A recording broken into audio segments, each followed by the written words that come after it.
মই ৰূপেশ গোৱালা ঈশ্বৰৰ নামত শপত খাই কওঁ যে বিধিৰ দ্বাৰা স্থাপিত ভাৰতৰ সংবিধানৰ প্ৰতি মই প্ৰকৃত বিশ্বাস আৰু অনুগত্য পোষণ কৰিম।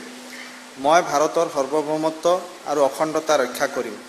মই অসম ৰাজ্যৰ এজন মন্ত্ৰী স্বৰূপে বিশ্বস্ততাৰে আৰু শুদ্ধ অন্তঃকৰণেৰে মোৰ কৰ্তব্য সম্পাদন কৰিম আৰু মই ভয় বা পক্ষপাত অনুৰাগ বা বিদ্বেষ নোহোৱাকৈ সংবিধান আৰু বিধি অনুসাৰে সকলো প্ৰকাৰ লোকৰ প্ৰতি ন্যায় আচৰণ কৰিম। মই ৰূপেশ গোৱালা ঈশ্বৰৰ নামত শপত খাই কওঁ যে অসম ৰাজ্যৰ মন্ত্ৰী স্বৰূপে মোৰ কৰ্তব্যৰ যথাযথ সম্পাদনত আৱশ্যক হোৱাৰ বাহিৰে মই এনে বিষয় যি মোৰ বিবেচনাৰ কাৰণে অনা হ'ব বা অসম ৰাজ্যৰ এজন মন্ত্ৰী স্বৰূপে মোৰ জ্ঞাত হ'ব কোনো ব্যক্তি বা ব্যক্তিসমূহৰ ওচৰত প্রত্যক্ষ বা পরোক্ষভাবে জ্ঞাপন বা প্রকাশ নকরিব।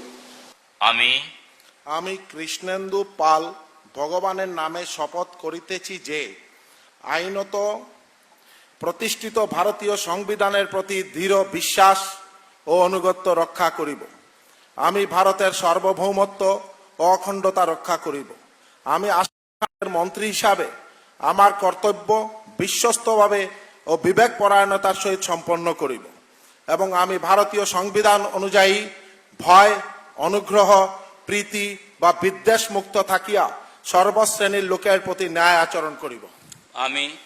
আমি কৃষ্ণেন্দু পাল ভগবানের নামে শপথ করিতেছি যে আসাম রাজ্যের মন্ত্রী হিসাবে আমার নিকট যে বিষয় বিবেচনার জন্য উপস্থাপিত করা হইবে অথবা আমার জ্ঞাতসারে আসিবে তাহা মন্ত্রীর কার্যনির্বাহের প্রয়োজন ব্যতীত প্রত্যক্ষ বা পরোক্ষভাবে কোনো ব্যক্তি বিশেষ বা ব্যক্তিবর্গের নিকট বলিব না বা প্রকাশ করিব না।